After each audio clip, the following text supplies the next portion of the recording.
Canola School on RealAgriculture.com is brought to you by Alberta Canola Producers Commission, SAS Canola, and Manitoba Canola Growers.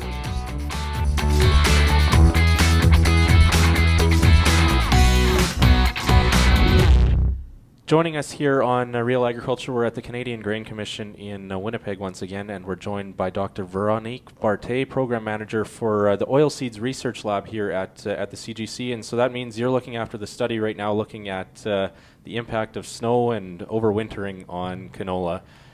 First of all, Veronique, what do we know from experience or historical research going into this year when it comes to the impact that this has on canola quality?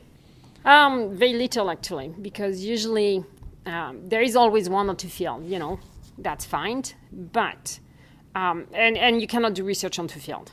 So there is nothing that we know exactly. And the other thing is this year, there was a lot of various environment when it happened and why it happened. So that's also playing on the quality of the crop. Like, was the crop sitting in the wet field when the snow arrived, or was it the field dry? And that will affect the quality of the crop. So there is a lot of things happening. There is a lot of field. There is a lot of variation on those fields. Is the field standing? Is it combined? When was it combined? Was it combined 2 weeks before, 1 week before, or 3 months before? So not 3 months, but early September or mid-August or whatever. And all those parameters are going to affect the quality of that crop over winter. And so it's very difficult to assess. Usually, high moisture in canola means problems because the enzymes are activated, and then when they're activated, that's where they start to degrade the oil. And the oil is the main parameter in canola. So you don't want anything that's going to affect the oil quality or the oil content. And that's the reason why high moisture will be a big effect on the quality. And I don't know how this thing is going to play. Okay. So speaking of that oil content, how do you measure then, or what are the parameters that you're looking at as part of your study? We're looking at, normally when you sell canola, you're looking at oil and you're looking at protein, because oil go for the crushing plant and the protein is what left and go for the meal. So you're going to look at oil quantity and oil quality. And when I say oil quality, usually there is two parameters that are affecting the oil quality. One of them is the chlorophyll, and this is when seeds are immature, which is not the case this year. So we're not, even if we go into measure it, it will not have an impact.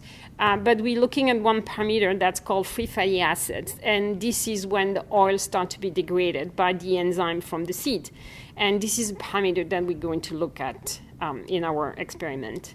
Now, there might be other parameters showing up, and that we don't know that they're there for the moment, and we might assess other parameters. But the first one we will look at is the free fatty acids content in the oil. Okay. So, how does that impact it from a crush perspective and usability?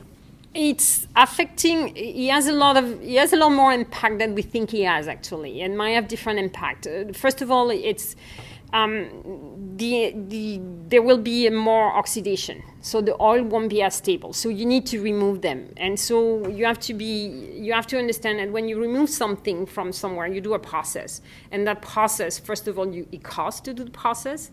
The first things, and the second things, when you do the process, you're affecting something else, and that process also, because now you're affecting something else, you have to remove that something else, and that's also affecting and costing. So it's kind of, like if you were putting a bit, I don't know, you make a soup and you put too much salt, and at one point, because you have too much salt, then you have to do something else to remove that stuff, and that's what is happening when you have the FFA. So the thing it's one parameter that you have to affect and remove, but then down the line, there is other things that are affecting. And then at the end of the day, you're going to have an oil that might be not as stable.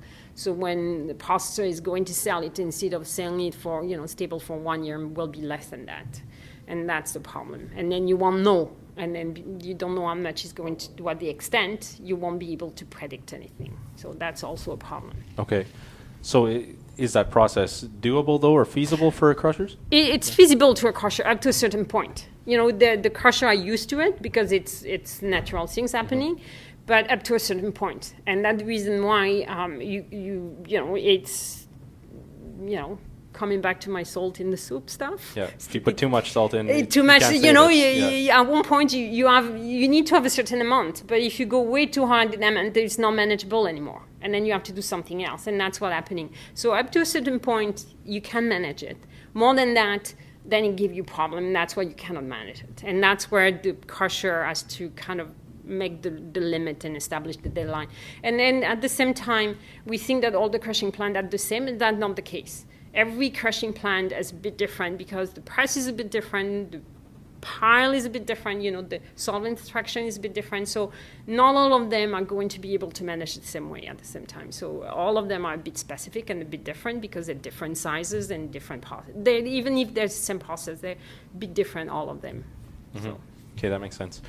So we've been hearing all winter intermittently of combines being in the field, and now with spring arriving, some harvest continuing now in spring. What have you been seeing so far in terms of samples coming in? I haven't seen really combined sample yet. What we saw, we got a couple of samples that people were sending us because they were going in the field and then picking them by hand and then hand trash samples.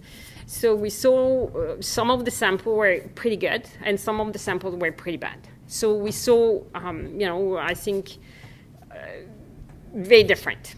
And to say that all the samples are going to be very good or very bad, I can't.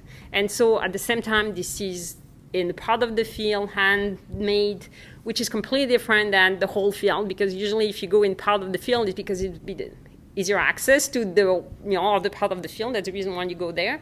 And so because of that, the sample might be a bit different quality than the rest of the field. And then I think the mechanical combining also has an effect, and that might be also affecting the quality of the seed at the end. But I don't know, because I haven't seen anything. Okay. So that variability, though, that could, I guess, be the story of this. There isn't one guideline or rule of thumb for what to do with this canola. No. I think no. If I was a producer, and I'm sorry, I'm a scientist, so for me, having as much information as possible, it's what I want to make a decision.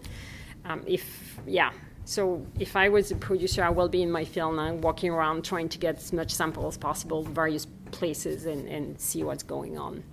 And then maybe, and then if a lot of those samples are bad quality, that means everything will be bad or whatever. Knowing that at the same time might not reflect exactly what's happening everywhere. But yeah. And then that's the reason why we're running the program at the same time, the Snow Canola program, to be able to help the people making a decision. I also think this is one of the benefits for the producer, because even, as I say, even if the hand pickup sample is not really reflecting the whole quality, it might give an idea what's happening. And the people might be able to make better assessment of what they're supposed to do with that field, or those fields, because some of people are more than one field. The whole thing was under the snow. And so, the better informed and the more they know about it, the better it will be. Mm-hmm. And knowing that at the same time, as I say, it could be very different from one field to another one. Yeah. When you say some of the hand thresh samples have been bad, what do you, in terms of free fatty acids or what parameter? No, moldy. Mold, okay. We got 2 or 3 samples that were completely moldy, so moldy that even I told the people we're not going to analyze them because it won't give us any idea, and then, it cannot be used. So that was one of the things. The samples that we got, everything that could be analyzed, we analyzed. But the 2 or 3 samples that we got were very, very moldy, and there is no point to do anything because that it's not going to give you anything good. Mm-hmm. And you open the bag and it's smelling mold and it's all white and yeah. Pretty clear. Yeah, pretty clear.